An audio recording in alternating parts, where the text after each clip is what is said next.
Hello and welcome to Real Estate and the Adventures of Parenthood with Cindy Presgraves. So, I want to talk today about dreaming big, goals, and do you have to be in a higher place to actually achieve all your goals? No, that's not it. So, so how it all started. I actually moved to Atlanta, Georgia almost 5 years ago. So back in 2018, 2017, I actually started doing my internship on as a pastry chef at Chateau Lawn. And then I actually moved back to mine on North Dakota for 6, 7 months. And that's when I find out May 2018, I found out that the kid's dad had gotten orders to South Korea and then to Japan. So, I mean, it was like, we can make this work. And I would actually go ahead and let's say I would actually set him for success, meaning that he would be a stay-at-home dad. He wouldn't have to work or anything. That was the whole goal. That was the whole main purpose of me moving to Atlanta, Georgia. And little did I know, not even a year later, we would be getting divorced. So our divorce started, April 2019. We tried working it out and all that, but it was a little bit difficult because I, you know, it was a heartbreaking decision. I didn't want to get divorced at all. I mean, I was heartbroken, and believe me, I tried everything and anything to actually save the marriage. Was it successful? No, I'm still single today. But was it worth it? Was it every single little thing? Was it completely worth going through that pain, through that experience? Of course, it actually helped me going through that experience. Was it at the time that I went through it? Was it perfect? No, it was not. Did I know what was I doing? No support, no friends, no family around. I mean, I had to learn to take care of myself, not only of myself, but also of my kids, how to rely on me, on how to rely on everything. I was like, hey, you know what? Yeah, I can't do that. And I remember the perception that I had, the mindset that I had back then was like, okay, so you know what? I remember back then it was like, I want to make so and so, and so it's really interesting in how we evolve with every year, every experience that we go through life is our dreams become bigger, and sometimes we limit ourselves. Like tonight, I was talking to highly successful people, and they were talking about not we see like $1,000 is a lot. We see 100,000, 200, 400,000. We're looking at $1 million. That's a lot. But the people that I was talking to tonight was like, oh no, you know what, this is what we're talking about: 120, 150 million, $250 million. And I'm like, wow, this is a whole level of, you know, perception, mindset. Your mindset completely shifts onto, wait, what can I do? How can I do? If my goals are only for instance, as a real estate agent, my goals are selling $50 million, right? Okay, but what am I doing to actually accomplish and get there? But then how much knowledge do I want? So, and the reason that I'm actually talking about this is because I'm talking about goals, but how do we achieve those goals, and how do we actually completely change our mindset? Because our mindset has to change in order for us to continue moving up that level, moving up that goal. And I'm not saying that it's all about money or it's all about leveling up. I mean, of course, it is about leveling up, but it is about, what do you want to accomplish with that? Where do you want to be at? So if you see that sometimes people are like, I don't know where else I'm going to go with real estate. But real estate is such a broad spectrum, meaning that we have multifamily, we have commercial, we have land, we have residential, but when you talk about commercial, then you're talking about many things. I mean, industrial, new business, neighborhood business. We're talking about retail, gas stations. So, what do you actually want to specialize with that? And I'm just talking generally more into real estate because me, as having a background in sales and marketing, international contracting, I'm very passionate about helping people. But sometimes it's just like, wait, I'm just going to focus on this because this is all I know. Now, the question is, how much are you seeking and where do you want to be at? What do you want to accomplish? Is there a possibility for more? There's always a possibility for more. The question is, what do you want to do? First of all, is what are your goals? What are your what do you see working yourself? And I've been talking about multifamily for a while. I mean, I haven't talked about it in on my podcast or anything, but I do have knowledge of multifamily. And the reason that I'm talking about multifamily here is because, okay, so there's different sections of multifamily. We have A, B, C, D. Class D is like, oh my gosh, this is need a hallelujah here. Hallelujah, like, oh my gosh, what are we gonna do? We need help with this completely. But how are we gonna grow with it? Or how can we actually make money? Do you want to go ahead and put a lot of work into it, or how much? Or how many doors you want to accomplish? And I know this is all about goals, but when you are coming into a goal is not about working all the time, because sometimes we focus on ourselves on working, but then, like, I was talking to a single mom earlier. She's like, look, I worked for this cruise line for so many years, and I bought all my five kids, I bought them cars, paid for the colleges and all that, but I couldn't make it on an income of $120,000 a year. You know, I had to have different businesses, and she brought like around 225,000. So she has a travel agency, she sells life insurance, and she used to work at the cruise line. So that's three different jobs. Is what are you achieving, or what are you doing to actually accomplish the main goals? Meaning, do you want to have multiple jobs, or do you want to have something with a stream of passive income? And sometimes we're like, oh, you know what, saving. But then if you're saving, how are you going to make that money grow? Do you want to make that money grow?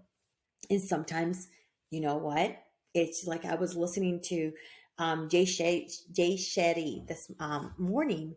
They were talking about what are the ways of actually growing your money. One of them is saving, yes, but it's buying assets. Assets meaning real estate. Yes, we invest in real estate, and sometimes be like, oh, no. It's not necessary. But in order to create that passive income, yes, I mean, there real estate is one of them. Perfect. But then again, we have not only real estate, but what is an excellent investment? Now I'm going to say real estate, real estate, real estate, real estate. And believe me, real estate is not easy. I mean, I'm not saying as an agent, it's not easy. As a buyer, seller, investor, it depends. How are you doing psychologically?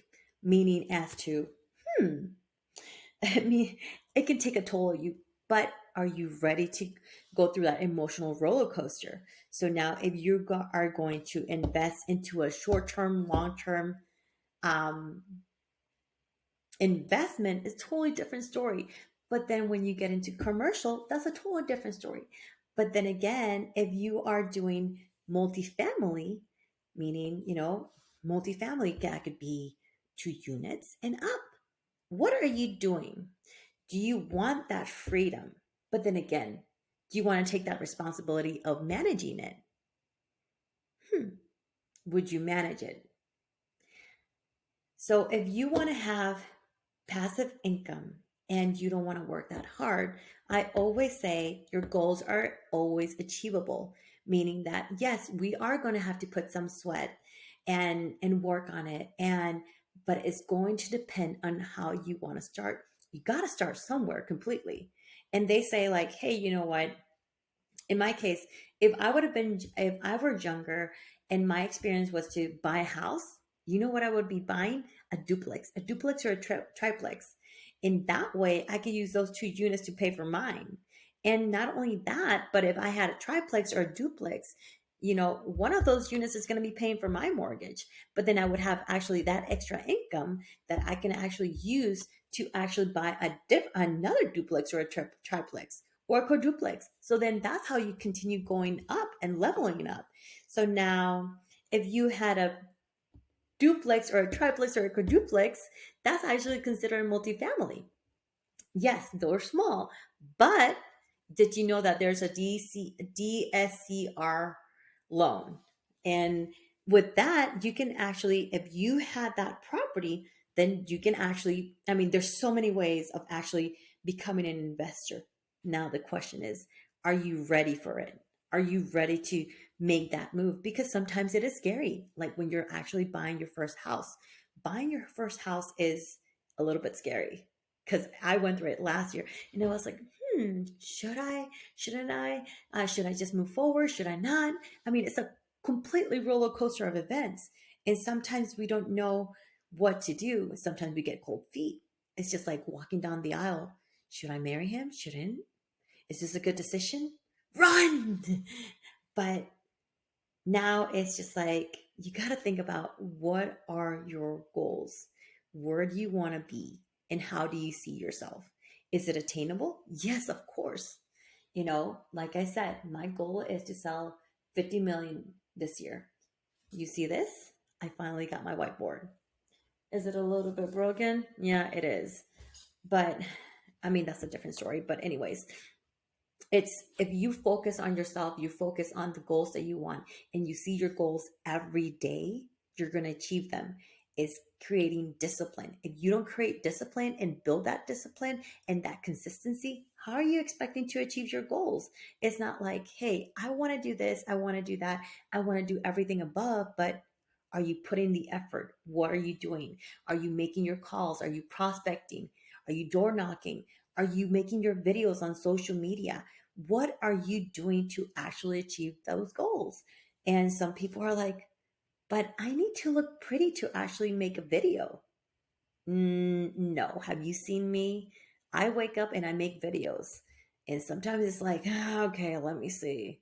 And I mean, you can't be putting excuses. You got to show the real self, the real you. Because once you put the real you out there, you're going to have more following. You're going to have people get to know you more. If they don't like you, you know what? Guess what? You can keep on scrolling, people. Keep on scrolling. And you know what? You're not going to be liked by everybody, but some people are nosy. It's just like, for instance, now I'm going to be talking a little bit of social media. Okay, you see me everywhere. You see me on podcasts. You see me um, YouTube, Instagram, Snapchat. Yes, Snapchat. Clapper. Did I say Instagram? LinkedIn, Facebook. And it's just like, for me, it's just like, I didn't know I had almost 5,000 subscribers on Snapchat. You'd be like, isn't Snapchat for something else? People, Snapchat has changed a little bit. I mean, don't get me wrong. I mean, those stories disappear.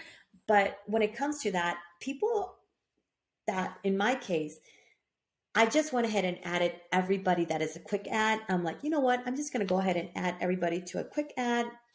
That way, even if it's like clients that have been trying to get a hold of, people that have been trying to reach, they can see my Snapchat because I've had past clients on my database. Like I've been trying to reach out to them. They've actually ignored me. They have actually ghosted me. But at the same time, when I go ahead and reach out to them, they don't answer, but they like to see my videos. So that means I'm being kept on top of mind with them. So that means this would be for Instagram Reels, for Facebook Reels, for YouTube Shorts, for TikTok. I mean, it is all of that. You want to have a high presence. So how does this relate to your goals? Is how willing are you to expose yourself and be the authentic you. Because once you're the authentic you, you're going to be reaching the stars. But then again, it's just like, what do you really want to do? Are you afraid of talking about yourself? Do you think you're the only one going through that situation? Not really. I mean, you never know what other people are going through. And okay, let's throw an example here. Yes, I have a book. I wrote a book, and my book is Becoming Successful in Real Estate: How I Sold My First 15 million in Real Estate as a Single Parent. Why did I write this book? Because this book is actually helping people on how do you get into real estate? What actually happens in real estate? What are the things that you're never told by your broker or by anybody into when getting into real estate? Is real estate a piece of cake? No, it's not. Do you have those easy transaction at times? Yeah, that's like a unicorn. But you do. I mean, sometimes you have these easy clients. It's like, wow, that was awesome. And sometimes you have these clients that are like, oh my gosh, this is a roller coaster of events. Like, I had a client that he said, like, you know what? I am actually going to cancel the contract. Wait, what? We are under contract. What are you talking about? Like, yeah, I'm canceling the contract. I don't want to sell my house anymore. I'm like, what are you talking about? Yeah, I just want to go ahead and just cancel the contract. Uh, no, you cannot. I mean, legally, he can't, just because once you go under contract, then you are actually, you're in a legal contract. You're binding on a contract. The buyer is the only one that can actually walk away. And the reason that the buyer can only walk away is during the due diligence period. The only way after that due diligence period has ended, that buyer only way out of that contract would be if the financing contingency fall through, or that would be basically it, unless it's a cash offer, and then that's a different total story there. But it's the only way, because once it's legal, it's a binding contract. The buyer can sue the seller, or the seller can sue the buyer. And moving forward with that is knowing what you're going through. What are the things that you need to know? And it comes with experience, because I mean, what the first time is like, oh wait, how do I even write a contract? Is that even possible? What do I need to know? Like, now I can write a contract in 10 minutes, but depends on what type of contract, because sometimes the contracts are a little bit too complicated, and you'd be like, wait, what? Yeah, they're a little bit. I mean, you put stipulations, I mean, especially if it's a it's not financial contingency, contingency upon the sale of your home, or there's more stuff involved, like a lease back, which I don't like doing those. Or, hey, you know what? Let's go ahead and have everything included in the property, like um, furniture, and other things. That would be like inventory, bill of sale, and sometimes it's just easier just to add it to the sale of the house, the amount. But yeah, so now going back to your goals is set a list of the goals that you want to accomplish. Is it possible? Yes, everything is possible. How much do you want it? Are you seeing it every single day? How do you see yourself within the next 6 months? What do you need to do to actually accomplish those goals? So there's this really good book called The 12-Week Year. The 12-week year, it actually runs into quarters, which is pretty awesome, because right now we're still in the first quarter of the year. But are you accomplishing those? How many things you actually have to do in order to accomplish your first quarter goals? Or are you leaving everything till the end of the year? Are you? I would highly recommend that. And then, can you keep that promise to yourself? There's a few things that I actually wrote on about the 12-week year, because when you actually read the 12-week year, you're actually committing to yourself. What are you actually committing to yourself? So, for instance, My fitness workout, my commitment to myself is working out 5 days a week. Okay, I am not going to say I'm putting excuses, but Monday I was feeling fine. Tuesday and Wednesday, oh my gosh, I felt like crap, meaning that I had a 24-hour stomach bug. And I'm like, okay, I can't do this. And I'm like, but I'm going to work out Friday, Saturday, and Sunday, and Monday too. So I'm trying to keep up with my workouts, and I'm trying to go ahead and moving forward with that. So now I have my sales volume, what I want to make in GCI, gross commission income, and what do I want to do as an investment property?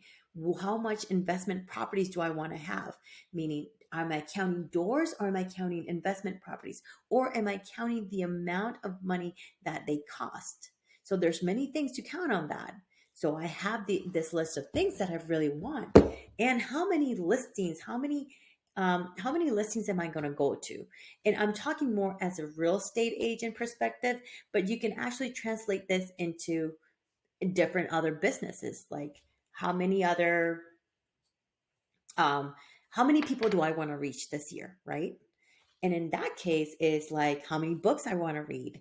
What type of books do you want to read? Or do you want to spend more time um, listening to music, or do you want to read more books? What is more important? So if you read more books with self-development, then you're going to gain more knowledge.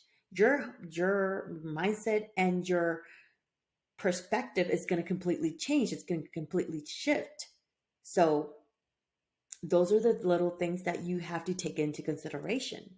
Where do you want to be, and how do you see yourself?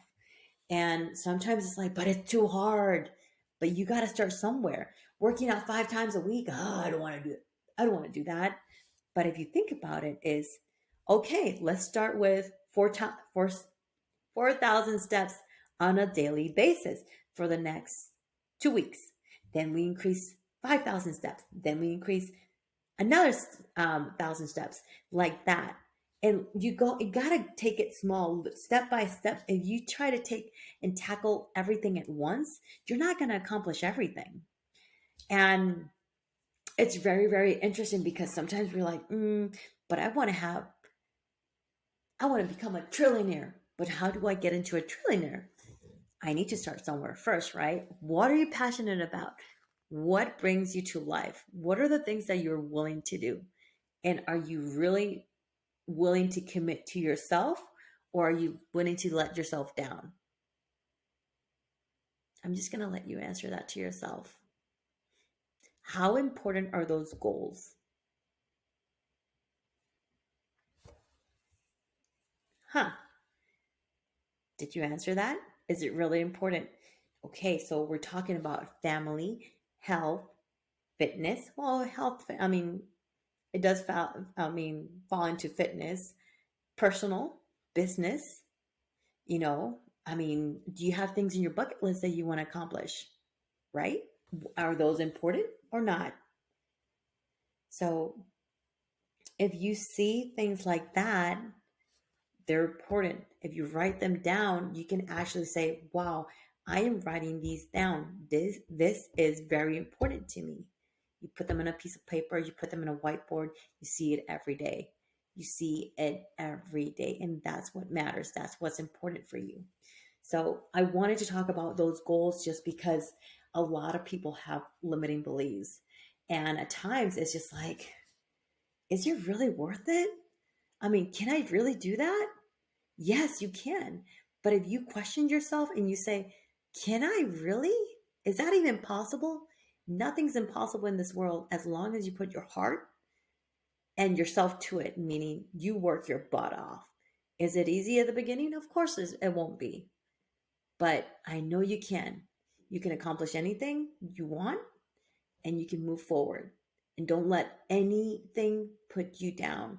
And yes, you're always going to have your ups and downs. But what really matters is that final goal. All right, people, this is Cindy Presgraves, and I'll see you guys next time.